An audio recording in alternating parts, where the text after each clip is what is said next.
லிசானியா காட்பங்கு தேசமாகிய அபிலேனுக்கு அதிபதியாயும் அன்னாவும் காய்பாவும் பிரதான ஆசாரியராயும் இருந்த காலத்தில் வனாந்தரத்திலே சகரியாவின் குமாரனாகிய யோவானுக்கு தேவனுடைய வார்த்தை உண்டாயிற்று. ஆமென். Thank you sir. சோ அந்த இடத்துல நம்ம என்ன பார்க்கணும்னா, யோவானுடைய அந்த ஊழியத்தை அவர் எப்போது தொடங்கினார் அப்படின்றதுக்கு லூக்கா வந்து இத்தனை காரியங்களை குறிப்பிட்டு எழுதுகிறார். நான் வந்து அந்த கொஸ்டின்ஸ் அனுப்புறப்ப ஒரு கேள்வி கேட்டிருந்தேன்.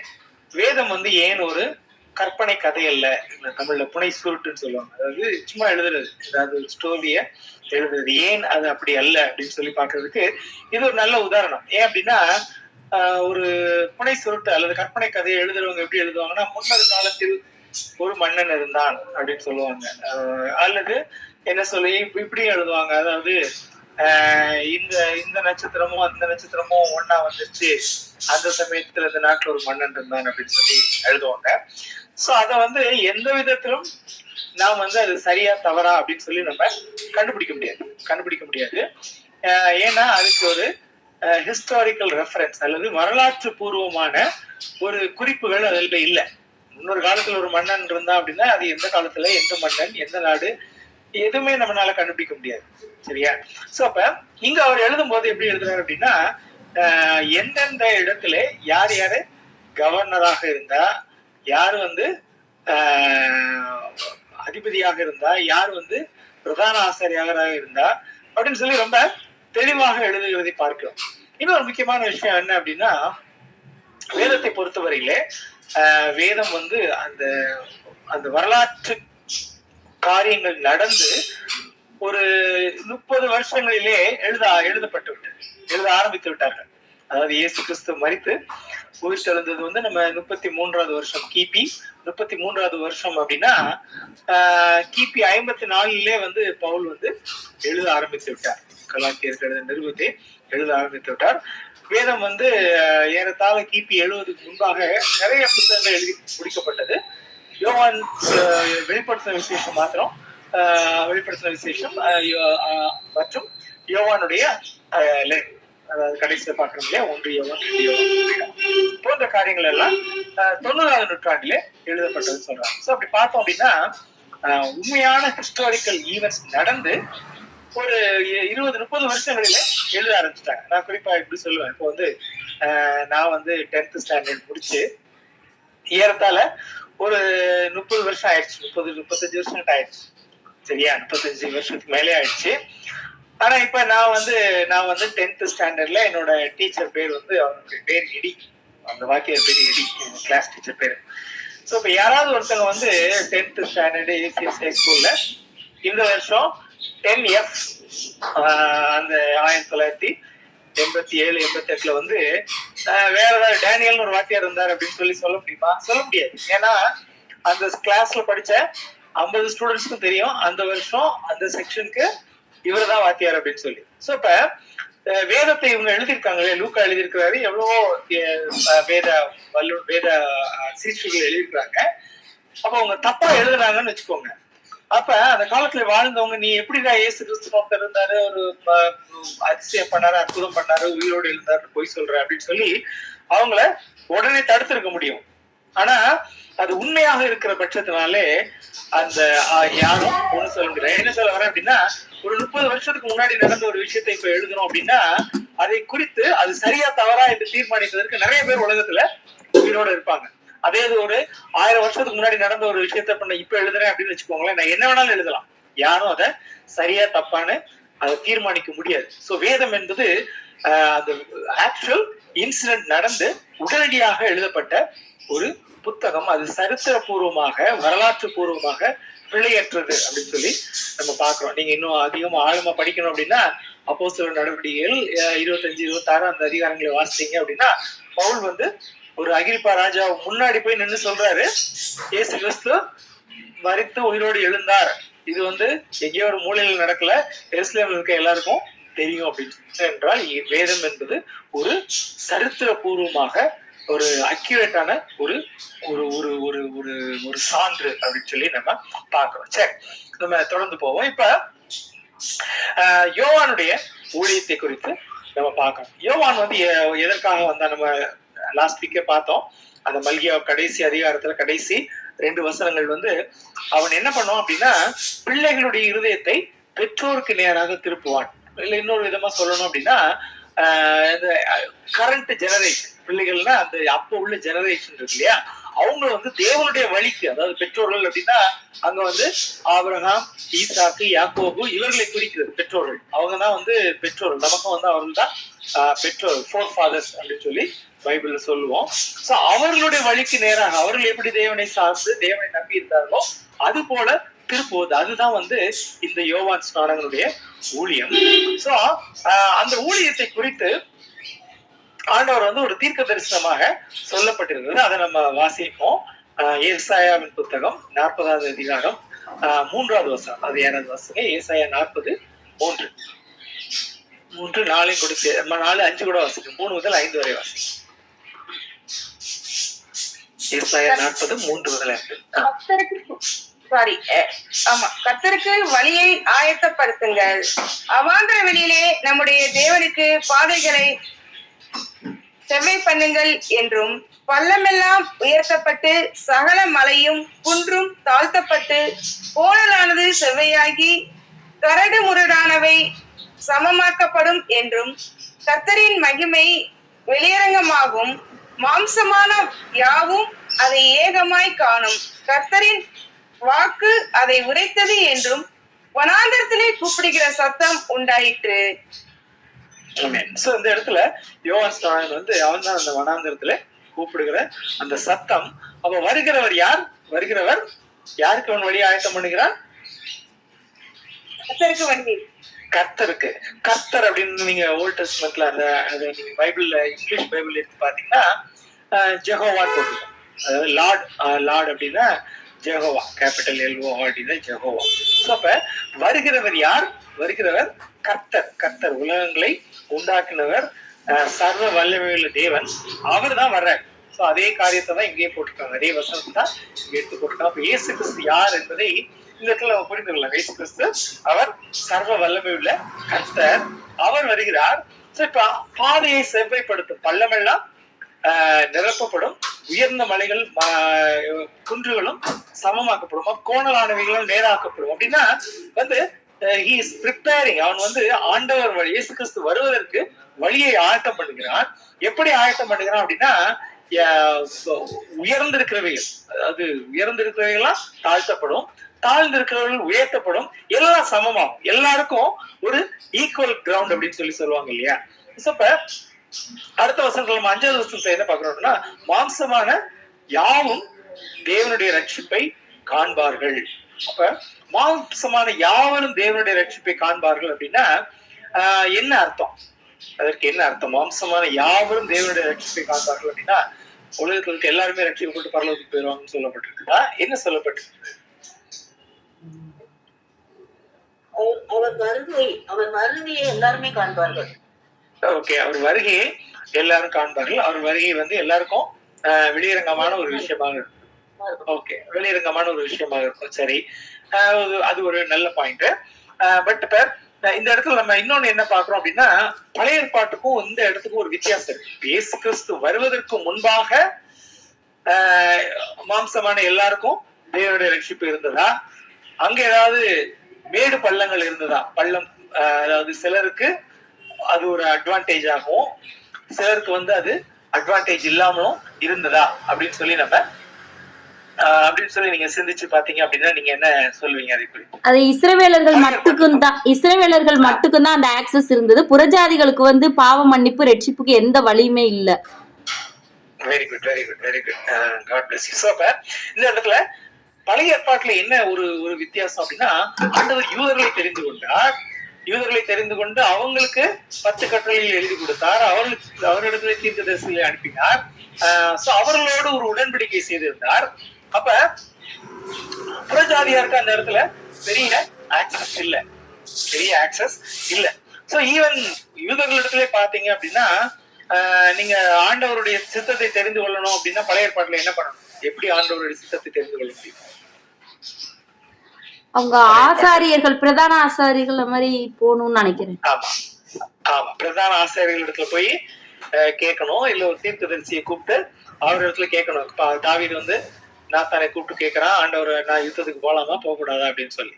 சோ அப்ப கர்த்தருடைய கர்த்தர் வந்து எல்லா இடத்துலயும் அவர் பேச மாட்டார், குறிப்பிட்ட சில இடத்துல மட்டும்தான் பேசுவார். தீர்க்கதரிசி இடத்துல பேசுவார், ஆசாரியர்கள் இடத்துல பேசுவார். சோ ஒரு சாதாரண மனுஷன் ஆண்டவருடைய சித்தத்தை, ஆண்டவருடைய வார்த்தையை தெரிந்து கொள்ளணும் அப்படின்னா அவன் ஒரு தீர்க்கதரிசி இடத்துலயோ அல்லது ஒரு ஆசாரிய இடத்துல போகணும். நீங்க பாத்தீங்கன்னா சவுல் ஒரு பெரிய தப்பு பண்ணா இல்லையா, சாமுவேலை போய் தேடி போறான். ஏன்னா அவனுக்கு என்ன ஆண்டவருடைய வார்த்தை என்னன்னு தெரியல. செத்து போன சாமுவேலை தேடி போய் அவன் வந்து ஏமாந்து போறதை நம்ம பாக்குறோம். சோ நான் ஒரு குறிப்புக்காக சொல்ல வந்தேன். சரி, அப்ப இந்த இடத்துல என்ன அப்படின்னா மாம்சமான யாவரும் தேவனுடைய ரட்சிப்பை காண்பார்கள். அப்ப இதோ ஒண்ணு பெரிய டிஃபரன்ஸ் இந்த இயேசு கிறிஸ்துவனுடைய வருகையினாலே நடக்க போகுது.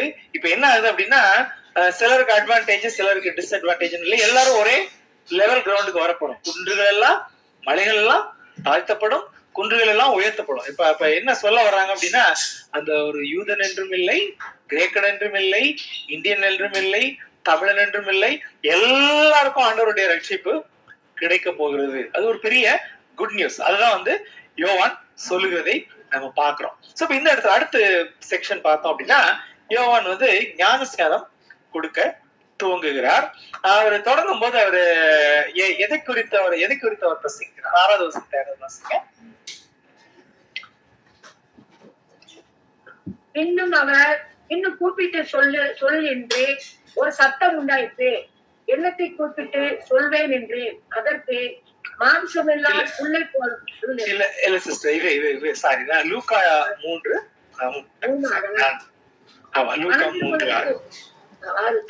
அவன் யோர்தான் நதிக்கு அருகான தேசம் எங்கும் போய் பாவ மன்னிப்புக்கென்று மனம் திரும்புவதற்கேற்ற ஞானஸ்தானத்தை குறித்து பிரசங்கித்தான். அதே மாதிரி இன்னொருத்தர் மார்க் எழுதின சுவிசேஷம் 1வது அதிகாரம் 14வது வசனத்தை வாசிங்க. மார்க் 1:14. யோவான் காவலில் வைக்கப்பட்ட பின்பு இயேசு கலிலேயாவிலே வந்து தேவனுடைய ராஜ்யத்தின் சுவிசேஷத்தை பிரசங்கித்து. ஓகே, திரும்ப கண்டிப்பா அப்படி வாசிங்க. காலம் நிறைவேறிற்று, தேவனுடைய ராஜ்யம் சமீபமாயிற்று, மனம் திரும்பி சுவிசேஷத்தை விசுவாசியுங்கள் என்றான். மனம் திரும்பி சுவிசேஷத்தை விசுவாசியுங்கள். இப்ப சுவிசேஷம் என்பது அப்படின்றத நமக்கு சுருக்கமா பார்த்தோம். அதாவது சுவிசேஷம் என்னன்னா கர்த்தர் வருகிறார், ராஜா வருகிறார், மாம்சமான எல்லாரும் வந்து ரட்சிப்பை காண போகிறாங்க, எல்லாம் வந்து சமமாக்கப்படும், மேடுகள் பள்ளங்கள் எல்லாம் உயர்த்தப்பட்டு எல்லாம் சமமாக்கப்படும். சோ அப்ப நீங்க எப்படி அதுக்கு அவரை வரவேற்க எப்படி நம்ம தயாராகணும்? ராஜா வர்றாரு, வரவேற்க நம்ம எப்படி தயாராகணும் அப்படின்னு யோவான் சொல்றாரு. என்ன சொல்றாரு சொல்லுங்க. குறிப்பா அந்த ஒரு வேர்டு என்ன வேர்டு யூஸ் பண்றாரு? 2 அதிகாரத்திலே வாசித்தோம் இல்லையா, 2 இடத்துலயும். எப்படி அவரை எதிர்கொள்ளணும்? நம்ம மனம் திரும்பி சுவிசேஷத்தை விசுவாசியுங்கள். மனம் திரும்பி, அந்த வார்த்தை வந்து ரொம்ப முக்கியம். ஆங்கிலத்துல ரிபென்டன்ஸ் சொல்றோம். மனம் திரும்புதல் என்றால் என்ன? நீங்க என்ன நினைக்கிறீங்க? மனம் திரும்புதல் தான் என்ன?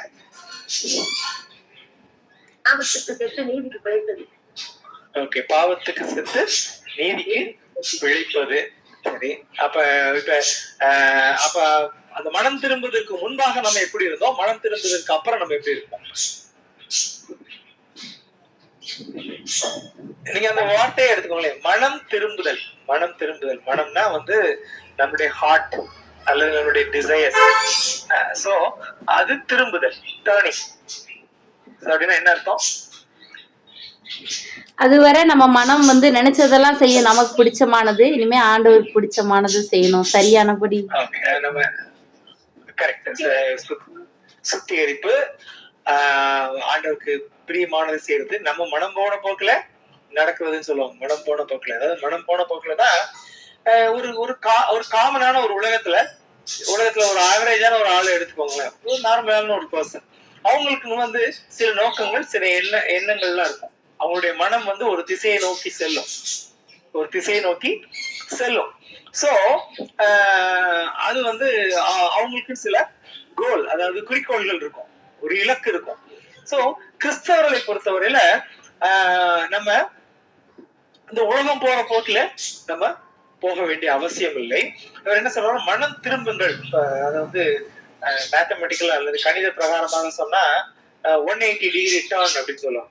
180 டிகிரி டர்ன். நீங்க வந்து கிழக்கு பக்கம் இருந்து மேற்கு பக்கம் போயிட்டே இருக்கிறீங்க அப்படின்னா அப்படியே திரும்பி மேற்குல இருந்து கிழக்காக வர்றது, அதான் வந்து மனம் திரும்புதல். உலகம் ஒரு பக்கம் இருக்கு, ஆண்டவர் ஒரு பக்கம் இருக்கிறாரு.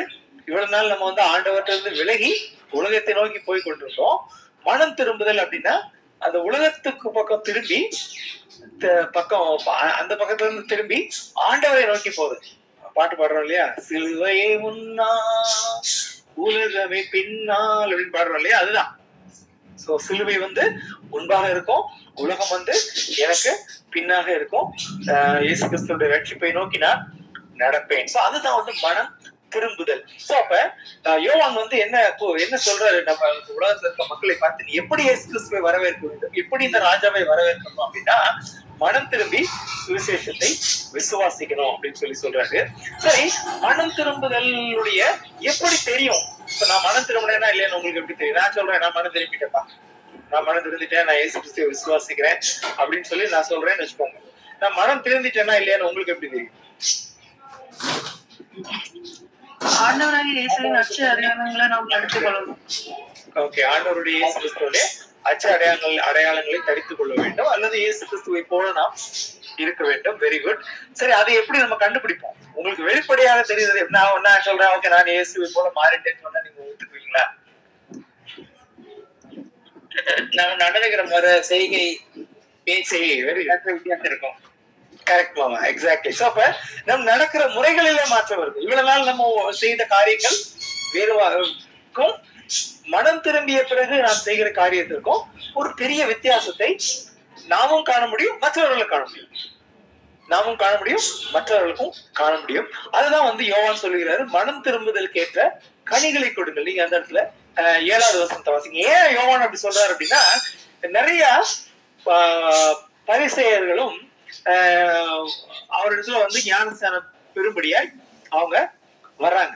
சோ அப்ப நிறைய பேர் வந்து அவரிடத்துல வர்றாங்க. அவருக்கு நல்லா தெரியுது இவங்க வந்து எதுக்காக வர்றாங்கன்ற, ஏன் வர்றாங்க, அவங்க வர்றதுல ஒரு கேள்விக்குறி இருக்கு. அதனால அவர் இந்த காரியத்தை சொல்றது. 7வது வசனத்தை 8வது வசனத்தை படிங்க. அவன் தன்னிடத்தில் ஞானஸ்நானம் பெறும்படிக்கு புறப்பட்டு வந்த திரளான ஜனங்களை நோக்கி, விரியன் பாம்பு குட்டிகளே, வரும் கோபத்துக்கு தப்பித்துக் கொள்ள உங்களுக்கு வகை காட்டினவன் யார்? மனம் திரும்புதலுக்கு ஏற்ற கனிகளை கொடுங்கள். ஆபிரகாம் எங்களுக்கு தகப்பன் என்று உங்களுக்குள்ளே சொல்ல தொடங்காதிருங்கள். தேவன் இந்த கல்லுகளினாலே ஆபிரகாமுக்கு பிள்ளைகளை உண்டு பண்ண வல்லவரா இருக்கிறார் என்று உங்களுக்கு சொல்லுகிறேன். ஓகே, சோ இந்த இடத்துல திரளான ஜனங்கள் வர்றாங்க. அதுல அந்த நிறைய யூதர்கள் வர்றாங்க. அதுல அவங்க வந்து அவங்களை பார்த்து சொல்றாரு, விரியன் பாம்பு குட்டிகளே, வரும் கோபத்திற்கு தப்பித்துக் கொள்ள உங்களுக்கு வகை காட்டினவன் யார்? இப்ப அவங்க என்ன பண்றாங்க அப்படின்னா, மனம் திரும்பாமல் ஞானஸ்நானம் எடுக்கிறாங்க. மனம் திரும்பாமல் ஞானஸ்நானம்ன்றது மனம் திரும்புதலுக்கு ஒரு அடையாளமாக இருக்கிறது. மனம் திரும்பிட்டேன் அப்படின்னா என்னுடைய பழைய பாவங்கள்லாம் நான் விட்டு ஒழிச்சுட்டேன், இனி புது மனுஷனா வாழ போறேன், அதனுடைய ஒரு அடையாளம் தான் ஞானஸ்நானம். அப்படின்னு நம்ம முங்கும் போது பாவங்கள் போகிறது, நம்ம எழுந்த பிறகு ஒரு புது மனிதனாக எழுந்திருக்கிறோம் அப்படின்றதுக்கு அடையாளம் தான் ஞானஸ்நானம். இப்ப மனமே திரும்பாம ஒருத்தன் வந்து ஞானஸ்நானம் பெற வரான் அப்படின்னா, அதை இன்னும் கரெக்டா சொல்லணும் அப்படின்னா, நீங்க ரோமர் 6வது அதிகாரத்தை படிச்சீங்க அப்படின்னா, ஞானஸ்நானம் என்பது கிறிஸ்துவனுடைய மரணத்திலே அவரோடு இணைக்கப்பட்டு அவருடைய உயிர்த்தலின் சாயலிலும் இணைக்கப்பட்டு அவரோடு உயிரோடு எழும்புவதற்கு ஒப்பனையா இருக்குது. அப்ப என்ன அர்த்தம் அப்படின்னா, சாகாத ஒருத்தரை கொண்டு போய் குழி தோண்டி புதைக்கிறதுக்கு சமானம். மனம் திரும்பாத ஒருவன் பெரும் ஞானஸ்நானம் என்பது செத்து போறதுக்கு முன்னாடி ஒருத்தர் குழி தோண்டி அவனை போட்டு புதைச்சிட்டு அப்படி இருக்கும், அதற்கு ஒப்பனையாக இருக்கிறது. ஏன்னா பாவத்திற்கு மறித்தவன் தான் ஞானஸ்நானம் எடுக்கணும். அப்ப மனம் திரும்பாம ஞானஸ்நானம் எடுக்கிறதுனால இவர் என்ன சொல்றாரு, ஒரு வார்னிங் கொடுக்குறாரு. விரியன் பாம்பு குட்டிகளே, வரும் கோபத்திற்கு தப்பி ஏன் ஞானஸ்நானம் பெற வர்றான் அப்படின்னா வரும் கோபத்திற்கு. ஏன்னா தேவனுடைய God is giving you a chance. கர்த்தர் வருகிறார் அப்படின்னா அவர் ரட்சிக்கும்படி வருகிறார். ஆனால் அவருடைய ரட்சிப்பை நீ அல்ல தட்டி அவரை ஏற்றுக்கொள்ளாத பட்சத்திலே நியாய தீர்ப்பு என்று ஒன்று இருக்கிறது. அப்ப சில பேர் என்ன பண்றாங்க, நம்ம சொல்ல நாங்களும் உஜாலாவுக்கு மாறிட்டோம் அப்படின்ற மாதிரி, சரி ஞானஸ்நானம் தானே, பாவம் மன்னிப்பு மனம் திரும்பலாம் பரவாயில்ல, ஒரு ஞானஸ்நானத்தை எடுத்து வைப்போம், அப்ப நம்ம அப்படியே பரலோகம் போயிடலாம் அப்படின்றதுக்காக சில பேர் ஞானஸ்நானம் எடுக்கலாம். அப்படிப்பட்டவர்களை குறித்து இவரு இந்த இடத்துல வான் பண்றாரு. வான் பண்ணிட்டு மனம் திரும்புதலுக்கு ஏற்ற கனிகளை கொடுங்கள். அப்ப மனம் திரும்பினீங்களா இல்லையா அப்படின்னு எப்படி தெரியும் அப்படின்னா, அதற்கு ஏற்ற கனிகளை நாம் கொடுக்கும் போதுதான் அந்த நான் உண்மையிலேயே மனம் திரும்பினோமா இல்ல சும்மா நம்மளும் உஜாலாக்கு மாறிட்டோமா அப்படின்னு சொல்லி தெரியும். சோ அதற்காக அவர் அப்படி சொல்றத நம்ம பாக்குறோம். அப்புறம் திரும்ப அவர் என்ன சொல்றாரு அப்படின்னா, நீங்க மனசுல வந்து நாங்க ஆபிரகாமுடைய குமாரன் அப்படின்னு சொல்லி எண்ணாதிருங்கள் அப்படின்னு சொல்லி சொல்றாரு. சோ அப்ப அவங்களுக்கு என்ன மனசுல என்ன இருக்கு அப்படின்னா, நம்ம ஆபிரகாமுடைய பிள்ளைகள். ஏன்னா ஆண்டவர் ஆபிரகாமுக்கு வாக்குறுதியை கொடுத்தார், நான் ஆபிரகாமுடைய பிள்ளை, அதனால எனக்கு டைரக்டா பரலோகம் போயிடலாம் அப்படின்னு சொல்லி அவங்க நினைக்கிறாங்க. ஆனா யோவான் சொல்றாரு, நீங்கள் மனம் திரும்பி கனிகொடாவிட்டால் வெட்டுண்டு அக்கினியிலே போடப்படுது. அதுதான் அடுத்த வசனத்தை நம்ம பாக்குறோம். 9வது வசனத்தை 7வது வசனம். இப்போ கோடாரியானது மரங்களின் வேர் அருகே வைத்திருக்கிறது, ஆகையால் நல்ல கனி கொடாத மரம் எல்லாம் வெட்டுண்டு அக்கினியிலே போடப்படும் என்றான். ஓகே. சோ அப்ப கோடாரியானது இப்ப மரங்களின் அருகே வைக்கப்பட்டது. அப்ப அந்த டிசிஷன் இயேசு கிறிஸ்து நம்ம நேற்று பார்த்தோம் இல்லையா, அந்த போன வாரம் பார்த்தோம் இல்லையா, அந்த சிமியோன் சொல்லும் போது இந்த கிறிஸ்துவினாலே சில பேரு எழுவாங்க, சில பேரு விழுவான். இவரை எப்படி நீ ஏற்றுக்கொள்கிறாயோ, ராஜா வருகிறார், அந்த வருகிற ராஜாவை நீ எப்படி ஏற்றுக்கொள்கிறாயோ, மனம் திரும்பி பாவ வாழ்க்கையை விட்டு விலகி அவரை ஏற்றுக்கொண்ட அவரோடு வாழ்கிற வாழ்க்கையை வந்து அவரினாலே நாம் எழுவது இல்ல, நான் சும்மா ஒரு ஏமாற்றுத்தனம் பண்ணி நம்ம சும்மா பேருக்கு ஒரு ஞானஸ்நானம் எடுக்கிறது இல்ல ஞானஸ்நானம் எடுக்காம விட்டுறது, அந்த மாதிரி காரியத்தை பண்ணும்போது என்ன ஆகும், கோடாரியானது மரத்தின் அருகே வைக்கப்பட்டு இருக்கிறது.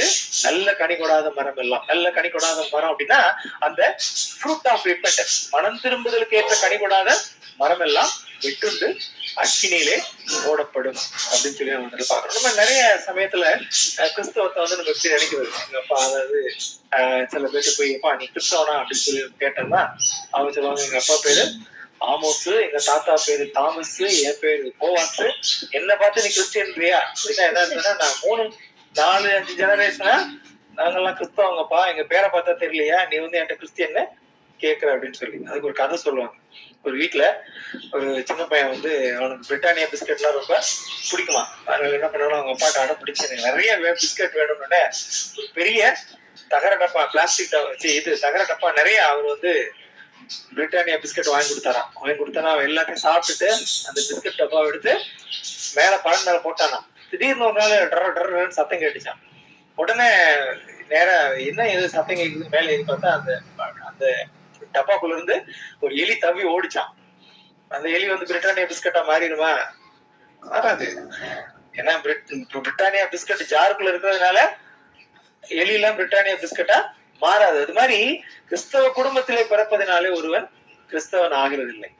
இப்பொழுது அவன் கிறிஸ்துவ மனம் திரும்பி கிறிஸ்துவை ஏற்றுக்கொள்கிறானோ அது எவனா இருந்தாலும் சரி, அவன் எந்த குடும்பத்திலே பிறந்திருக்கலாம், எந்த ஜாதியிலே பிறந்திருக்கலாம், எந்த மதத்திலே பிறந்திருக்கலாம், எந்த தேசத்திலே பிறந்திருக்கலாம், பணக்காரனா இருக்கலாம், ஏழையா இருக்கலாம், பிச்சைக்காரனா இருக்கலாம், எப்படிப்பட்டவனாக இருந்தாலும் ஒருவன் கிறிஸ்துவை ஏற்றுக்கொண்டு அவரோடு ஞானஸ்நானத்தில் இணைக்கப்பட்டு அவரோடு உயிரோடு எழுந்து அவருக்காக ஜீவிக்கும் போது அவன் கிறிஸ்தவன் ஆகிறான். சோ சரி, நம்ம தொடர்ந்து பார்ப்போம். சோ அப்ப எப்படி கண்டுபிடிப்பது அப்படின்றது ஒரு எக்ஸாம்பிள் சொல்றாரு. அவரு ஒரு எக்ஸாம்பிள் சொல்றாரு. அந்த அந்த எக்ஸாம்பிள் என்ன பார்த்தோம் அப்படின்னா, நம்ம பாக்குறோம் அந்த 11 இருந்து 14 வரைக்கும் அவர் 3 காரியங்களை அவர் அந்த இடத்துல சொல்றாரு. ஜனங்கள்கிட்ட சொல்றாரு, நீங்க 2 அங்கி வச்சிருந்தா ஒரு அங்கிய இன்னொருத்தருக்கு கொடுத்துருங்க. சோ அது வந்து இது எல்லாத்துலயும் பாத்தீங்க அப்படின்னா it's an act of love, அதாவது நேசத்தின் நிமித்தமாக வருகிற காரியங்கள். இப்ப நம்ம எப்ப நேசம் நமக்கு வரும் அப்படின்னா அதாவது இது இப்படி சொல்லலாம். நீங்க ஒரு பாவி வந்து மனம் திரும்பி ரட்சிப்பை பெறும்போது அவன் வந்து அந்த காரியத்தை குறித்த சந்தோஷத்தினாலே அவன் அநேக காரியங்களை செய்வான். அதாவது இப்ப நீங்க ஃபார் எக்ஸாம்பிள் நான் சொல்றேன், இப்ப ஒரு பிச்சைக்காரன் இருக்கான்னு வச்சுக்கோங்க. அவனுக்கு வந்து சாப்பாடே கிடைக்கல, அவன் சாக போற நிலைமையில இருக்கான். திடீர்னு அவனுக்கு வந்து ஒருத்தர் வந்து சொல்றாரு, இந்த இடத்துல பிரியாணி போடுறாங்கப்பா, தலப்பா கட்டி பிரியாணி ஃப்ரீயா போடுறாங்க, டெய்லி போடுறாங்க, நீ போ அப்படின்னு அவன் போய் அங்க போய் சாப்பிட்டு வந்துடுறான். அங்க இருக்கவங்க சொல்றாங்க, நீ இன்னும் நிறைய பேரை கூட்டிட்டு வா, இந்த சாப்பாடு நிறைய இருக்கு, உன்ன மாதிரி பிச்சைக்காரங்க நிறைய பேர் தெருவில் இருப்பாங்க, சாப்பாடு இல்லாம அவங்களுக்கு கூட்டு வா அப்படின்னு. சோ அவன் போய் என்ன பண்ணுவான், தெரிஞ்சவங்க எல்லார்ட்டையும் சொல்லுவான். இப்ப சுவிசேஷன்றது இதான், ஒரு சாப்பாடு கிடைக்காத ஒரு பிச்சைக்காரன் எந்த இடத்துல சாப்பாடு கிடைக்குது அப்படின்னு சொல்லி மற்ற பிச்சைக்காரர்களுக்கு சொல்லுவது போலதான் சுவிசேஷம் சொல்லுவது என்பது. நாம் வந்து பாவத்தினுடைய அந்த கோரத்திலே நாம் கிடந்தோம். ஆண்டவர் நம்ம இலவசமாக ரட்சித்தார், இலவசமாக பிரியாணி கொடுத்தார். இப்ப நம்ம அந்த இலவசமாய் நாம் பெற்ற இந்த அன்பை, இந்த ரட்சிப்பை மற்றவரிடத்துல போய் சொல்லுவது. அப்படி சொல்லும் போது நம்ம என்ன பண்ணுவோம் அப்படின்னா, லவ் அதர் பீப்புள். அந்த அவுட் ஆஃப் லவ் நம்ம என்ன பண்ணுவோம் அப்படின்னா, இந்த காரியங்களை ஒரு 2 அங்கி இருந்தா ஒரு அங்கி நீ கொடுத்துரு. அப்ப இதெல்லாம் யாரால செய்ய முடியும் அப்படின்னா, ரட்சிக்கப்பட்டவன் தான் இதை கிறிஸ்துவுக்காக செய்ய முடியும். ரட்சிக்கப்படாதவரும் செய்வாங்க, ஆனா அது வேற காரியம், நம்ம அதை குறித்து வேற சமயத்துல பேசணும், டைம் இல்ல. பட் ரட்சிக்கப்பட்டவர்கள் கட்டாயம் இதை செய்வாங்க, கட்டாயம் இதை செய்வாங்க. சோ அந்த காரியங்களை நம்ம அந்த இடத்துல பாக்குறோம். சோ 3 விதமா சொல்றான். ஆயக்காரர்களுக்கு சொல்றான், அதே மாதிரி போர்ச்சர்களுக்கு சொல்றான், அதே மாதிரி காமன் பீப்புளுக்கு அவரு சொல்றதை பார்க்கலாம். அடுத்ததாக நம்ம அடுத்த செக்ஷனுக்குள்ள போயிடுவோம். இப்ப யோவானை குறித்து ஜனங்கள் என்ன பண்றாங்க, இவர்தான் கிறிஸ்துவோ, இயேசு கிறிஸ்துவோ அப்படின்னு சொல்லி ஒரு கன்ஃபியூஷன் வந்துருது. ஏன்னா அவங்க கிறிஸ்துவை எதிர்பார்த்து காத்திருக்கிறாங்க. நம்ம பார்த்தோம் இல்லையா, பரிசேயர்களுக்கு வந்து கிறிஸ்து எங்க பிறப்பாருன்றது ரொம்ப தெளிவாக தெரிஞ்சிருந்தது. ஏதாவது வந்து அவங்களை கூப்பிட்டு கேட்கறான், இந்த மாதிரி இந்த சாஸ்திரிகள் 3 பேர் வந்திருக்காங்கப்பா, ஏதோ யூதருக்கு ராஜா எங்க பிறந்திருக்காருமே, எங்க பிறப்பாரு உங்களுக்கு தெரியுமா அப்படின்னு அவங்க ரொம்ப தெளிவாக சொல்றாங்க. அவர் பெத்லகேம்ல தான் பிறப்பார் அப்படின்னு சொல்லி அவர்கள் அந்த பிறக்கும் காலத்தையும் அவர்கள் அறிந்திருக்காங்க. நான் லாஸ்ட் டைம் சொன்ன மாதிரி தானியேல் தீர்க்கதரிசி வந்து அதை ரொம்ப தெளிவாக எழுதி வைத்திருக்கிறார். கிறிஸ்துவின் பிறப்பை குறித்து ரொம்ப தெளிவாக தானியேல் தீர்க்கதரிசி எழுதி வைத்திருக்கிறார். சோ அப்ப இப்ப இந்த ஜனங்கள் எதிர்பார்த்து இருக்கிறாங்க. அப்ப அவங்க என்ன நினைச்சாங்க, ஒருவேளை இவர்தான் கிறிஸ்துவோ அப்படின்றப்ப யோவான் வந்து அவனுக்கும் யோவானுக்கும் கிறிஸ்துவுக்கும் உள்ள வித்தியாசங்களை குறித்து அவன் அந்த இடத்துல சொல்றதை பாக்குறோம். அதை யாராவது வாசிக்க. 16, 17, 18.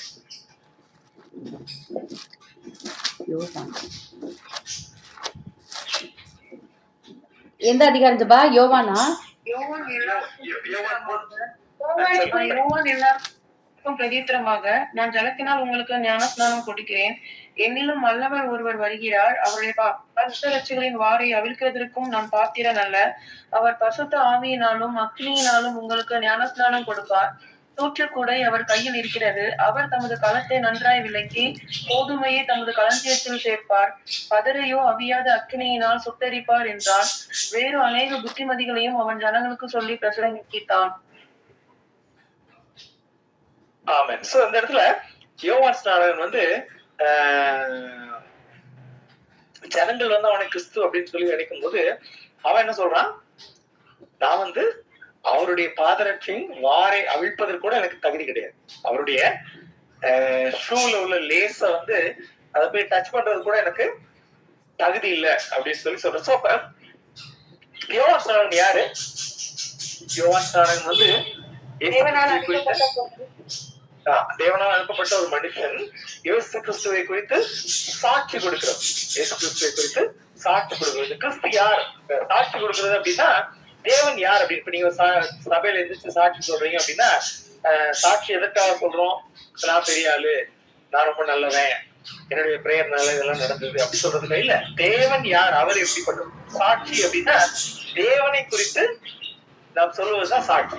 இப்ப யோவான் ஸ்நானகன், சில வேத ஆசிரியர் சொல்லுவாங்க யோவான் ஸ்நானகன் இருக்கிறது போல யோவான் சாட்சின்னு வச்சிருக்கலாம். அந்த அளவுக்கு நீங்க அந்த யோவான் எழுதின அதிகாரங்களிலே யோவான் சுவிசேஷத்துல சில காரியங்களை குறிச்சு கொடுத்துருங்க, அதை வாசிச்சிருப்பீங்கன்னு நினைக்கிறேன். அப்ப அந்த அவன் இயேசு கிறிஸ்துவை குறித்து சாட்சி கொடுக்கிறவனா இருக்கிறான். அப்ப அவன் வந்து இயேசு கிறிஸ்துவனுடைய பாதரட்சை வாரை அவிழ்ப்பதற்கு கூட எனக்கு தகுதி இல்லை அப்படின்னு சொல்றான். அதே மாதிரி நான் கொடுக்கறது வந்து தண்ணீர்னாலே நான் அபிஷேகம் கொடுக்குறேன். அவர் வந்து எப்படிப்பட்ட அபிஷேகத்தை கொடுப்பாரு உங்களுக்கு? பரிசுத்த ஆவியினாலும் அக்னினாலும் உங்களுக்கு ஞானஸ்நானம் கொடுப்பார். சோ அப்ப யோவான்ஸ்நானம் கொடுக்கிற ஞானஸ்நானம் வந்து அது ஒரு வெளியரங்கமான ஒரு ஞானஸ்நானம். வெளியரங்கமான ஒரு ஞானஸ்நானம். யோவான்ஸ்நானத்துக்கு வந்து யார் உண்மையிலே மனம் திரும்பி ஞானஸ்நானம் எடுக்கலன்றது அவருக்கு தெரியல. அவர் வந்து வரங்கிட்ட போதே நீ மனம் திரும்பல, நீ தள்ளிப்போ, உனக்கு ஞானஸ்நானம் கொடுக்க மாட்டேன் அப்படி சொல்லல. அவர் எல்லா கூட்டத்தை பார்த்து ஒரு வார்னிங் கொடுக்குறாரு. நீ வந்து மனம் திரும்பி ஞானஸ்நானம் எடு, இல்லைன்னா உனக்கு ப்ராப்ளம், மனம் திரும்பாவா ஞானஸ்நானம் எடுக்காது அப்படின்னு சொல்லி அவர் சொல்றாரு. பட் கிறிஸ்து வந்து யாருக்கு ஞானஸ்நானம் கொடுக்குறாருன்னா, பரிசுத்த ஆவியானவர் எப்பொழுது ஒரு மனிதனுடைய இதயத்துல வர்றாரு? அவன் மனம்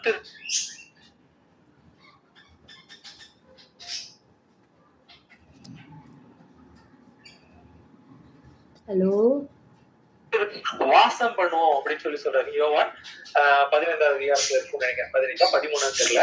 அங்க வந்து ஆண்டவர் வந்து காரியங்களை சொல்றதை பார்க்கறது. God will reside in the heart of the person.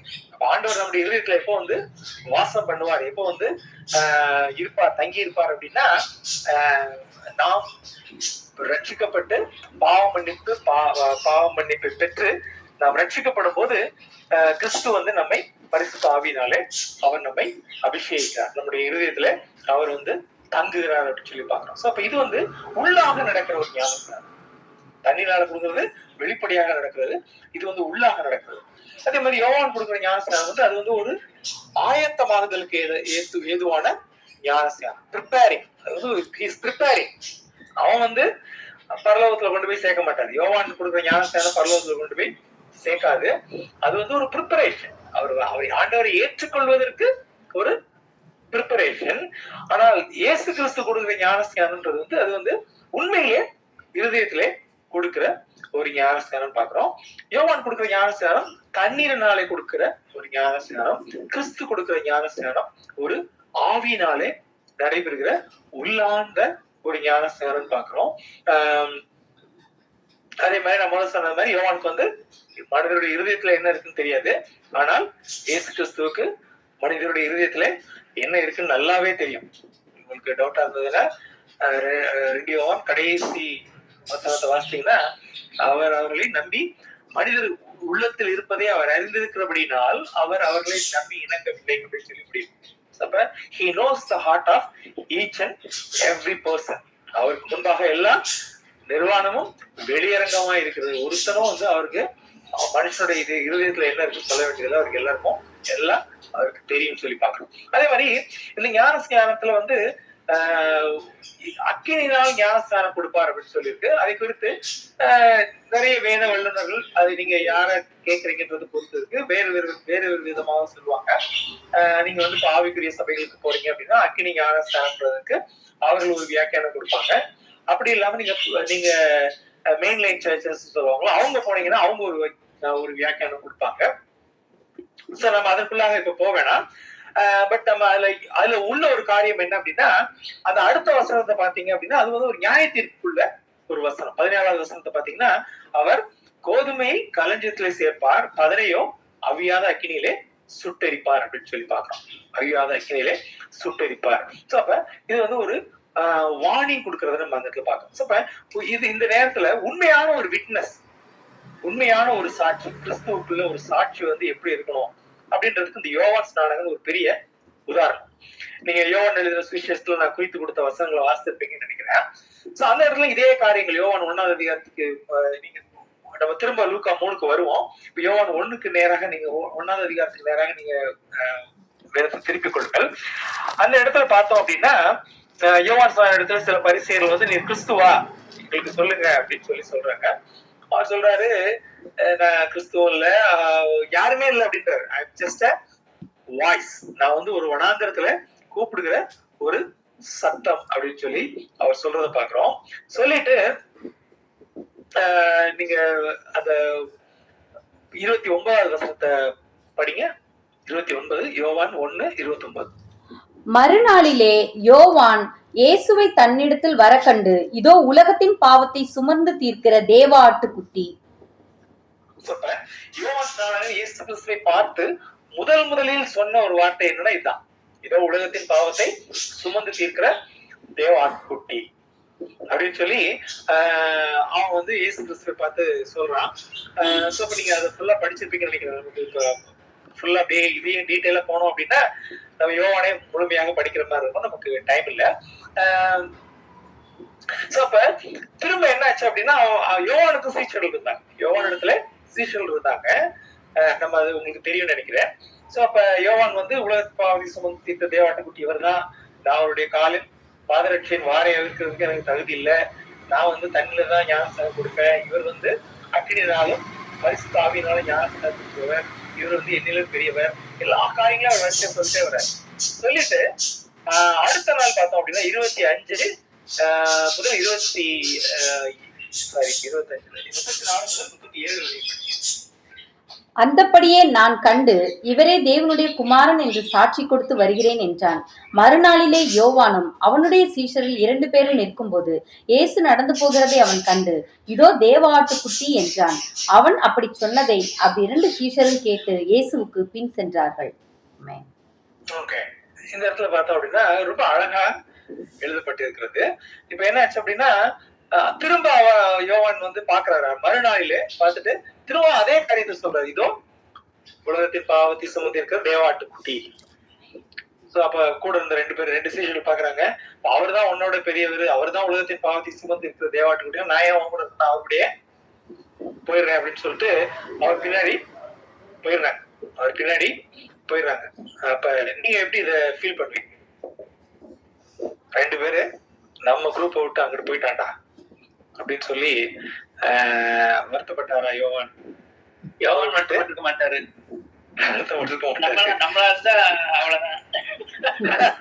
சரியா சொன்னீங்க மாமா. இது வந்து சில பரிசேயர்கள் வந்து போய் அவரிடத்துல கம்ப்ளைண்ட் பண்றாங்க, யோவான்கிட்ட போய் சொல்றாங்க, போய் சண்டை ஓட்டுறாங்க.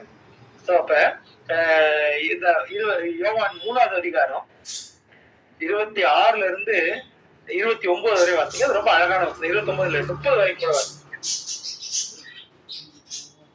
யோவான் 3. யோவான் அவர்களுக்கு பிரதியுத்தரமாக, நான் ஜலத்தினாலே ஞானஸ்தானம் கொடுக்கிறேன், நீங்கள் அறியாதிருக்கிற ஒருவர் உங்கள் நடுவிலே நிற்கிறார், அவர் எனக்கு பின் வந்தும் என்னிலும் பாதரட்சியின் வாரை அவிழ்ப்பதற்கும் நான் பாத்திரன் அல்ல என்றான். இது இல்லடாமா, இல்ல 3 25 முதல் 30 வரை. அப்பொழுது யோவானுடைய சீஷரில் சிலருக்கும் யூதருக்கும் சுத்திகரிப்பை குறித்து வாக்குவாதம் உண்டாயிற்று. அவர்கள் யோவானிடத்தில் வந்து, ரபி, உம்முடனே கூட யோர்தானுக்கு அக்கறையில் ஒருவர் இருந்தாரே, அவரை குறித்து நீரும் சாட்சி கொடுத்தீரே, இதோ அவர் ஞானஸ்நானம் கொடுக்கிறார், எல்லாரும் அவரிடத்தில் போகிறார்கள் என்றார்கள். யோவான் பிரதியுத்தரமாக, பரலோகத்திலிருந்து ஒருவனுக்கு கொடுக்கப்பட்டால் ஒழிய அவன் ஒன்றையும் பெற்றுக்கொள்ள மாட்டான்.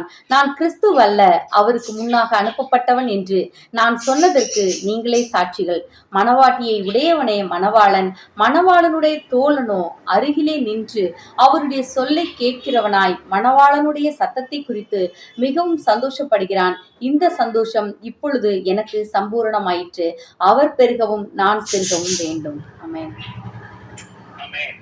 ரொம்ப கோல்டன் வேர்ஸ் சொல்ல, ரொம்ப ஒரு சாட்சி, தேவனை குறித்த சாட்சி எப்படிப்பட்டதா இருக்க வேண்டும் அப்படின்றத நம்ம இந்த இடத்துல ரொம்ப தெளிவா பாக்குறோம். இந்த பரிசேயர்கள் போய் கோழி மூட்டுறாங்க. அவங்க வந்து என்ன சொல்றாங்க, இப்ப நிறைய பேரு ஒண்ணு விட்டுட்டு எல்லாரும் அந்த ஜீசஸ் ஒருத்தர் ஞானஸ்தானம் கொடுத்துட்டு இருக்காரு, அங்க போறாங்க அப்படின்னு.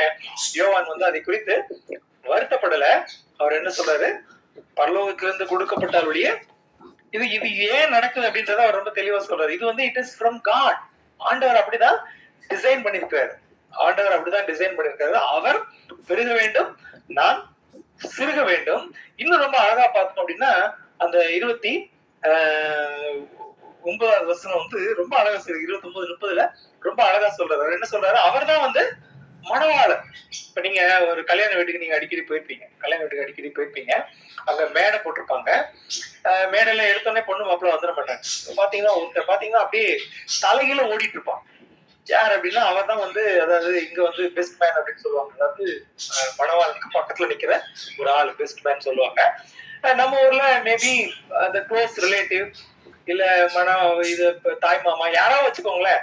அப்படிப்பட்ட ஒருத்தர் அவர் தான் வந்து ரொம்ப இம்பார்ட்டன்டான ஒரு ஆளா இருப்பாரு. அந்த மேடையில இருந்து டெக்கரேஷன்ல இருந்து எல்லாமே அவர்கிட்ட போய் கேட்பாங்க. அவர் தான் எல்லாம் சொல்லுவாரு. அவர் சொல்றதா எல்லாம் கேட்டுட்டே இருப்பாங்க. சரியா? சோ அப்ப கொஞ்ச நேரத்துல பாத்தீங்கன்னா கல்யாணம் ரெடி ஆன பிறகு என்ன ஆகும்னா இவர் வருவாரு. யாரு? மாப்பிள்ள வருவாரு. மாப்பிள்ள வந்தோடனே யாரு எல்லாரும் இருந்தாலும் மறந்துடுவாங்க. அவர் அவ்வளவு நேரம் மேடையில் அவர் நின்றது எல்லாரையும் மறந்துடுவாங்க. எல்லாரும் வந்து மாப்பிள்ளையை தான் பார்க்க ஆரம்பிப்பாங்க. அங்கதான் வந்து லைம் லைட் போகும், அங்கதான் வந்து கேமரா போகும், எல்லாமே அங்கதான் போகும். சோ அப்ப அது மாதிரி இந்த என்னுடைய பொறுப்பு என்ன அப்படின்னா, இந்த மணவாட்டியை தயார்படுத்தி இந்த மணவாளன் பக்கத்துல நிக்க வச்சுட்டு நான் தூரத்துல இருந்து அதை பார்த்து ரசிக்கணும். அதுதான் வந்து யோவானுடைய ஊழியம். யோவானுடைய ஊழியம் என்ன அப்படின்னா, மணவாட்டி வந்து, அதாவது சபையாகிய மணவாட்டி கிறிஸ்து என்னும் மணவாளனை நோக்கி போனோம். அதை வந்து இவர் பார்த்து சந்தோஷப்படும். அப்ப அந்த சந்தோஷம் எனக்கு சம்பூர்ணமாயிற்று அப்படின்னு சொல்லி சொல்றாரு. இப்ப நம்ம என்ன பண்றோம் அப்படின்னா, நிறைய ரசிகர்களை சேர்த்து வைக்கிறோம். மாடர்ன் ஊழியக்காரங்க என்ன பண்றாங்கன்னா, ரசிகர்களை சேர்த்து வச்சுக்கிறாங்க. நம்மகிட்ட இருந்து இவன் பாட்டுக்கு, அதாவது நான் அடிக்கடி நிறைய இடத்துல சொல்லுவேன், அதாவது எல்லா நேரத்திலும் நான் மற்றவர்கள் ஆண்டவரிடத்துல இது சொன்னார், ஆண்டவர் சொன்னார்னு சொல்லி மற்றவர்கள் நம்ம இடத்துல சொல்றதை கேட்கிற நிலைமையில நம்ம இருக்கக்கூடாது. ஒரு சமயத்துல ஆண்டவர் நம்மோடு பேசணும். ஆண்டவர்கள் நம்ம சேரணுமே தவிர நம்ம ஊழியக்காரர்களுடைய பின்னாடி அணிவகுத்து அவர்களுடைய ரசிகர்களாக, அவர்களுடைய ஏறத்தாலும் ஒரு அடிமைகளாகவே மாறி போயிடக்கூடாது. நாம் ஊழியக்காரர்களும் ஆண்டவரை நோக்கி நம்மை தள்ள வேண்டும். நீ ஏன்ட்ட வராது, அங்க போ, ஏன்ட்ட வராது. யோவான் சொல்றான் இல்லையா, நான் இல்ல, அங்க அவர் தான் உலகத்தின் பாவத்தை சுமத்திற்கு தேவாட்டுக்குட்டி அவர் தான். நான் வந்து அவருடைய செருப்பை தொடுவது கூட எனக்கு தகுதி கிடையாது அப்படின்னு சொல்லி ஒரு 4 தடவை சொன்னீங்கன்னா 5வது தடவை அங்க போயிடும். சோ அப்ப அதுதான் வந்து ஒரு உண்மையான சாட்சியினுடைய அடையாளம்.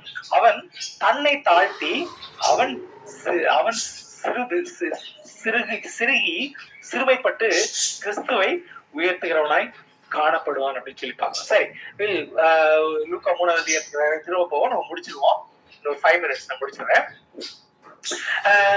அடுத்தது பார்த்தோம் அப்படின்னா, இயேசு கிறிஸ்துடைய ஞானஸ்நானத்தை குறித்து அந்த இடத்துல பாக்குறோம். இயேசு கிறிஸ்து ஞானஸ்நானத்துல வந்து என்ன நடக்குது அப்படின்னு சொல்லி நம்ம பார்த்தோம் அப்படின்னா, 21, 22 அத படிங்க.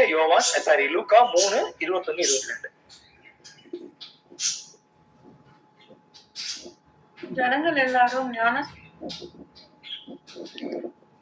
படிங்க.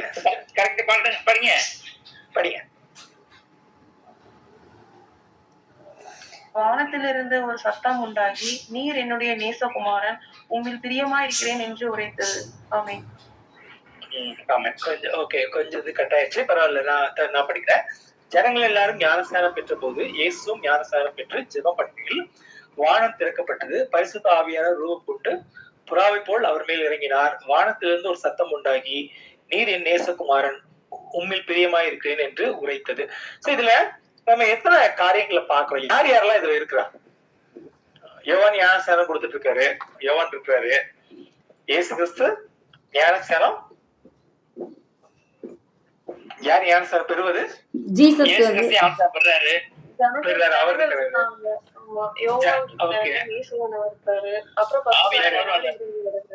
பரிசுத்த ஆவியானவர் இருக்கிறார். Very good. வேற யார் இருக்கிறா? அவ்வளவுதானா?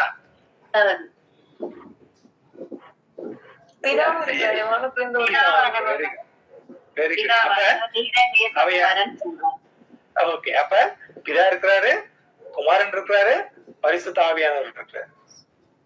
பிதா, குமாரன், பரிசுத்த ஆவியானவர் 3 பேரும் இந்த இடத்துல பிரசன்டா இருக்கிறத நம்ம பார்க்கணும். சோ நீங்க வேதத்துல எங்கெல்லாம் வந்து டேர்னிங் பாயிண்ட் ஈவென்ட்ஸ் சொல்லுவாங்க, அதாவது ஆண்டவர் வந்து உலகத்தை படைக்கும் போதும் 3 பேர் இருப்பாங்க.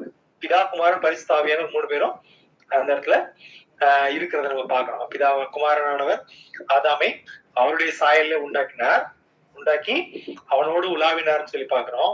பரிசுத்த ஆவியானவர் ஆழத்திலே இருள் இருந்தது, அதன் மேலே ஜலத்தின் மேலே பரிசுத்த ஆவியானவர் அசைவாடி கொண்டிருந்தார் அப்படின்னு சொல்லி பாக்குறோம். சோ இப்ப இந்த அதே மாதிரி நம்ம திரும்ப யோவான் 9வது வரும்போது இயேசு கிறிஸ்துவோட இந்த மறுரூப மழையை குறித்து நாம் பார்ப்போம். சோ எந்தெந்த இடத்துலலாம் இந்த மாதிரி டேர்னிங் பாயிண்ட் ஈவெண்ட்ஸ் நடக்குதோ அங்க இந்த 3 பேர் இருப்பதை பார்ப்போம். பிதா, குமாரன், பரிசுத்த ஆவியானவர். ஒரு மனுஷன் ரட்சிக்கப்படும் போது அவன் எப்படி ரட்சிக்கப்படுறான் அப்படின்னு யாராவது சொல்ல முடியுமா? நான் ஒரு ஹிண்ட் கொடுத்துட்டேன். 3 பேரும் அதுல இருப்பாங்க. ஒரு காரியம் பிதா, குமாரன், பரிசுத்த நாமத்தினாலே உங்களுக்கு ஞானஸ்தானம் கொடுக்குறோம்னு சொல்லுவாங்க. ஆமா, அதுக்கு அப்படிதான் சொல்லணும், அப்படிதான் கொடுப்பாங்க. பட் ஒரு ஒரு ஒரு மனிதன் ரட்சிக்கப்படுவதிலே இந்த 3 பேருடைய பங்கு, பிதா, குமாரன், பரிசுத்த ஆவியானவருடைய பங்கு என்ன அப்படின்னு சொல்லி பார்த்தோம்னா 3 பேரும் அதுல இணைந்து ஒரு காரியத்தை செய்யறாங்க. பிதாவானவர் தெரிந்து கொள்கிறார்.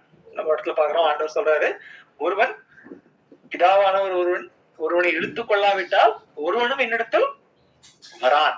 அப்ப ஒருவனை இழுத்துக் கொள்வது யார்? ஒருவனை இவன் ரட்சிப்பது ஒருவனை சூஸ் பண்றது அல்லது இவன் தான் அப்படின்னு இது பண்றது யார் அப்படின்னா அது பிதாவானவர். ஒருவன் எப்படி ரட்சிக்கப்படுறான், ஒருவன் எப்படி ரட்சிப்பு கிடைக்கிறது அப்படின்னா கிறிஸ்துவை விசுவாசிக்கிறதுனால. ஆண்டவராகிய இயேசு கிறிஸ்துவை விசுவாசி, அப்பொழுது நீயும் உன் வீட்டாரும் ரட்சிக்கப்படுறோம். அப்ப அந்த ஃபெய்த்தை நம்ம யார் மேல வைக்கிறோம்? கிறிஸ்துவின் மேலே வைக்கிறோம். அப்ப கிறிஸ்து இதா இழுத்துக் கொள்கிறவர், கிறிஸ்து அவரோடு இணைத்துக் கொள்கிறவர், அவரோடு இணைந்து அவரினாலே நம்ம ரட்சிப்பை பெற்றுக் கொள்கிறோம் பார்க்கிறோம். அடுத்தது என்ன பண்றாரு? அவருடைய இருதயத்துல ஊற்றப்படுகிறார். அப்பா, பிதாவே என்று கூப்பிடுகிற புத்திர சுவிகாரத்தின் ஆவியை நமக்கு எப்ப கிடைக்குது? ரட்சிக்கப்படும் போது கிடைக்குது. அப்ப ரட்சிப்பில 3 பேரும் இணைந்து செயல்படுவதை பார்க்கிறோம். அதே மாதிரி நம்ம வேதத்துல எந்த இடத்துல ஒரு பெரிய டேர்னிங் பாயிண்ட் நீங்க பாக்குறீங்க அப்படின்னா பிதா, குமாரன், பரிசுத்த ஆவியானவர் 3 பேரை நம்ம அங்க பாக்கணும். இப்ப இந்த 3 பேரும் இந்த இடத்துல இருப்பதை நம்ம பாக்குறோம். அதே மாதிரி ஏன் பரிசுத்த ஆவியானவர் பிதா புறாவை போல் ரூபம் கொண்டு இறங்கினார்? புறா அப்படின்றப்ப உங்களுக்கு ஏதாவது ஞாபகம்? சமாதானம். புறானா சமாதானம். Okay, very good. புறானா சமாதானம். Correct, very good. சரி, பழைய ஏற்பாட்டுல புறாவை குறித்து ஏதாவது பார்க்கலாம்? பலி கொடுக்கிற பொருள். பலி கொடுக்கிற பொருள். ஏன் அதை பலி கொடுக்கிறோம் அப்படின்னா அது ஒரு சுத்தமான ஒரு பறவை. புறா என்பது ஒரு சுத்தமான பறவை. இன்னொரு இடத்துல இன்னொரு வசனம் இருக்கும், புறா பரிசுத்தம். ஆமா, சுத்தம், பரிசுத்தமான ஒரு பறவை அப்படின்னு சொல்லி பாக்குறோம். அதே மாதிரி வேலையில இருந்து புறாவை வெளியே அனுப்புவார் இல்லையா? Correct, very good, very good. புறாவையும் அனுப்புறதை பாக்குறோம். அந்த இதெல்லாம் முடிஞ்சிருச்சா அப்படின்னு சொல்லி பாக்குறதுக்கு. புதிய ஏற்பாட்டுல ஒரு வசனம் இருக்கு, இயேசு கிறிஸ்து ஒரு வசனம் சொல்லுவார், புறாவையும் பாம்பையும் கம்பேர் பண்ணி, நீங்கள் போல் கபடற்றவர்களாய். Very good, very good. அப்ப புறா என்பது ஒரு கபடற்ற ஒரு பறவை. சோ அதுக்கு ஒரு ரெப்ரசன்டேஷனா இருக்கு. அதே மாதிரி அது வானத்துல இருந்து இறங்கி, அதாவது வானத்துல இருந்து பூமியின் மேலே இறங்கி வர்றத நம்ம அதை ரெப்ரசன்ட். அதனாலதான் நிறைய சபைகள்ல இந்த புறாவுடைய இது வச்சுக்கலாம். புறா என்பது பரிசுத்த ஆவியானவரை குறிக்கிற ஒரு புறா பரிசுத்தாவே கிடையாது. புறா என்பது அது ஒரு ரெப்ரசன்டேஷன் அப்படின்னு சொல்லிப்பாங்க. எப்படி இந்த பாம்பு அப்படின்றது ஒரு பாவத்துக்கு ரெப்ரசன்டேஷனா இருக்கு. அதே மாதிரி இந்த புறா என்பது ஒரு புறா பரிசுத்தத்திற்கு ஒரு ரெப்ரசன்டேஷனா அந்த காரியம். அடுத்து பாத்தீங்க அப்படின்னா ஜீனியாலஜி, அதாவது இயேசு கிறிஸ்துடைய பிறப்பை குறித்து அதுல போட்டிருக்கு. அவங்க இயேசு கிறிஸ்துவில இருந்து ஆதாம் வரைக்கும் உள்ள அந்த ஜீனியாலஜி, அதாவது வம்ச வரலாறு நம்ம அந்த இடத்துல பாக்குறோம். சோ இதுல ஒரு சின்ன ஒரு காரியம் என்னன்னா, மத்தேயில இதே வம்ச வரலாறு இருக்கும். அது ஆபிரகாம்ல இருந்து இருக்கும், இது ஆதாம்ல இருந்து இருக்கும். சோ அதுக்கு ஒரு பெரிய காரணம் என்ன அப்படின்னா, மத்தேயு யூதர்களை மையப்படுத்தி எழுதப்பட்டது, யூதர்களுக்காக எழுதப்பட்டது. சோ அதனால யூதர்கள் ஆபிரகாமுடைய அந்த வாக்குத்தத்தத்தின்படி மேசியா அவரிடத்தில் வருகிறார் அப்படின்றத காண்பிப்பதற்காக அந்த இடத்துல அப்படி இருக்கும். இங்க ஆதாம்ல இருந்து ஏன் பண்றாங்க அப்படின்னா, இயேசு கிறிஸ்து மனுஷகுமாரனாக யூதர்களுக்கு மாத்திரமல்ல புரஜாதியாருக்கும் அவர் பாவ மன்னிப்பை கொடுக்கும்படியாய் மாம்சமான யாவரும் தேவனுடைய ரட்சிப்பை காணும்படியாய் அவர் வந்து வந்தார். ஆதாமுடைய வம்சத்திலே பாவ வம்சத்தின் சாயலாக அவர் வந்தார் அப்படின்னு சொல்லி காண்பிப்பதற்காக ஆதாம்ல இருந்து இங்க அந்த இது காரியங்கள் வந்து கூறப்பட்டிருக்கோம். அது வந்து ஒரு ஒரு சின்ன வித்தியாசம். சோ இப்ப நம்ம இந்த நாளில நம்ம பார்த்த காரியங்கள் நாம் எப்படி ஞானஸ்நானம் என்றால் என்ன, அதை நம்ம எப்படிப்பட்டவர்களா நம்ம அத வந்து நம்ம ஞானஸ்நானத்தை நம்ம எடுக்கணும் அப்படின்னு சொல்லி நம்ம இந்த இடத்துல பார்த்தோம். சோ அந்த மனம் திரும்புதலுக்கு ஏற்ற கனி கொடுக்கிறவர்களாய் நம்ம வந்து காணப்பட வேண்டும் அப்படின்னு சொல்லி பார்த்தோம். அதே மாதிரி கடைசியாக வந்து இயேசு கிறிஸ்துவோடைய அந்த பாப்டிசத்தை குறித்தும் அப்புறம் வம்சவர்களை குறித்து நம்ம பார்த்தோம். கர்த்தர் தாமே இந்த வசனங்களை ஆசீர்வதிப்பாராக. வேற ஏதாவது கேள்விகள் இருந்தா நம்ம கேட்கலாம். கேள்விகள் இருந்தா கேட்கலாம். அல்லேலூயா. சில பேர் ஜெபா இப்ப ஞானஸ்நானம் எடுத்த பிறகு மறுபடியும் அவிசுவாசத்துக்குள்ள அந்த மனம் திரும்பாத பழையதுக்குள்ளே அப்படியே போயிடுறாங்களே. அப்ப இது என்ன ஒரு ப்ராசஸ் மாதிரி போயிட்டு அப்படியே வந்துட்டே இருக்குமா? அது அப்ப அவங்க சரியா மனம் திரும்பலன்னு அர்த்தமா? அந்த ஞானஸ்நானம் என்ன அர்த்தம்?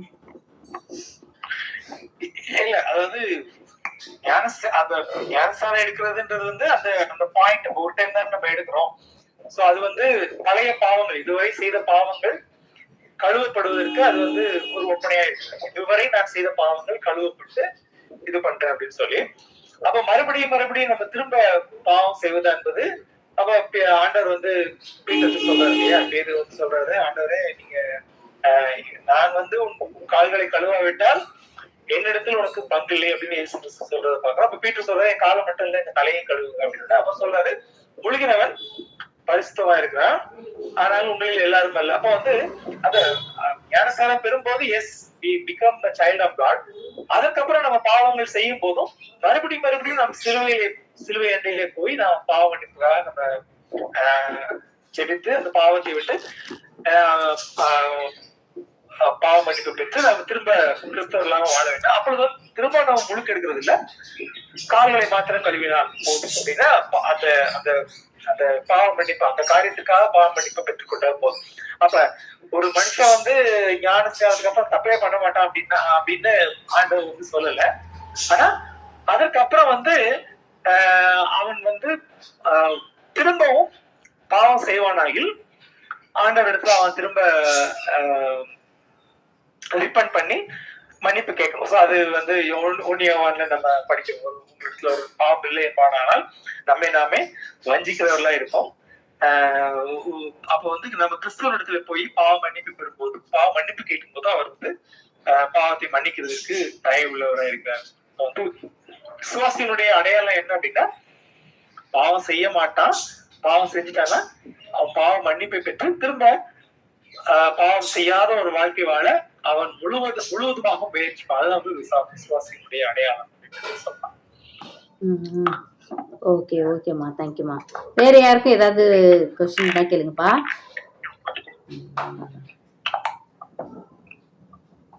ஆமென். ஹல்லேலூயா. ஸ்தோத்திரம். வேற ஏதாவது இருக்காப்பா? இல்லைன்னா ப்ரேயர் பண்ணி முடிச்சிடலாம். கேளுமா.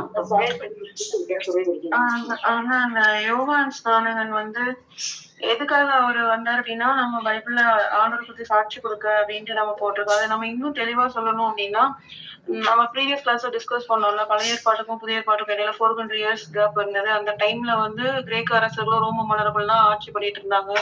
ஸோ இஸ்ரவேல் ஜனங்கள் அந்த நேரத்துல வழிநடத்த சரியான தீர்க்கதரிசிகளோ ராஜாக்களோ இல்ல. ஸோ மக்களோட இருதயம் வந்து ரொம்ப கடினப்பட்டு இருந்த சூழ்நிலையில ஆண்டவர் வந்து யோவானை வந்து அனுப்புறாங்க. யோவான் வந்து அவர் ஆண்டவரோட சுவிசேஷத்தை அறிவிக்கிறாரு. வனாந்தரத்திலே அவரோட சத்தம் கேட்டுது அப்படின்னு தான் நம்ம லூக்கால வாசிக்கிறோம்ல. சோ அதை குறிச்சு நம்ம பார்க்கும்போது யோவான் என்ன சொல்றாரு, யோவான் ஸ்நானகன் என்ன சொல்றாரு அப்படின்னு மக்கள் எல்லாம் அவர்கிட்ட ஞாபகம் எடுக்க வரும்போது அந்த சுவிசேஷத்தை யோவான் வந்து மக்கள் இருதயங்களை விதைக்கிறாரு. ஆண்டவர் இயேசு வர்றதை பத்தி, என்னிலும் மேன்மையானவர் ஒருத்தர் வருவாரு அப்படின்ட்டு அவருக்கு சாட்சி அந்த நேரத்துல அவர் சாட்சியா பகிர்றாரு. அதான் இந்த விளக்கம் கரெக்டானது. Correct, exactly correct.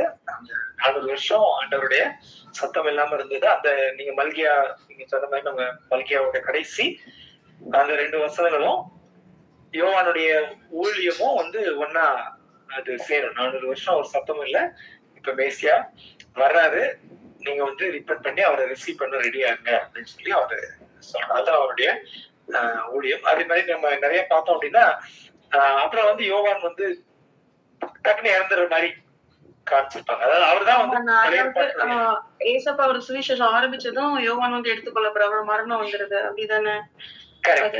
யோவான் வந்த கடமை வந்து நிறைவேறிடுச்சு. அவன் ஆண்டவருக்காக சாட்சி கொடுக்கறதுக்காக வந்தாரு. மக்களோட இருதயத்தை வந்து கொஞ்சம் சுவிசேஷத்தை பத்தியும் மனம் திரும்பல் பத்தி யோசிக்கிற அளவுக்கு அவரு பேசி அப்புறம் ஆண்டவர் சுவிசேஷத்தை ஏற்றுக்கொள்ளதுக்கு அப்புறம் அவரோட மரணம் வந்து சம்பவிக்குது. அந்த மாதிரி எக்ஸாக்ட்லி ரொம்ப கரெக்டா சொன்னீங்க. சோ அப்ப அதுக்கப்புறம் வந்து அவருடைய மினிஸ்ட்ரி பத்தி இருக்காது. ஒன்ஸ் வந்து இயேசு கிறிஸ்து வந்த உடனே அதுக்கப்புறம் யோவானை பத்தி பெரிதாக ஒன்றும் இருக்காது. ஏன்னா அவருடைய வேலை முடிந்தது. அவருடைய கொடுத்திருக்க ஜாப் டிஸ்கிரிப்ஷன் மணாளன் வந்தாச்சு. அதுக்கப்புறம் அவர் இடத்துல இருக்க சீஷர்கள் எல்லாருமே வந்து இங்க போறத நம்ம பார்க்கிறோம். அதோட அவருடைய ஊழியம் வந்து முடிஞ்சிடும். அப்புறம் அவர் இறந்துடுற மாதிரி கரெக்டா நீங்க நோட்டீஸ் பண்ணிருக்கீங்க. Very good. அல்லேலூயா. வேற எது இருந்தா சொல்லுங்கப்பா. ஏதோ யாரோ சொன்ன மாதிரி இருந்துச்சுடா.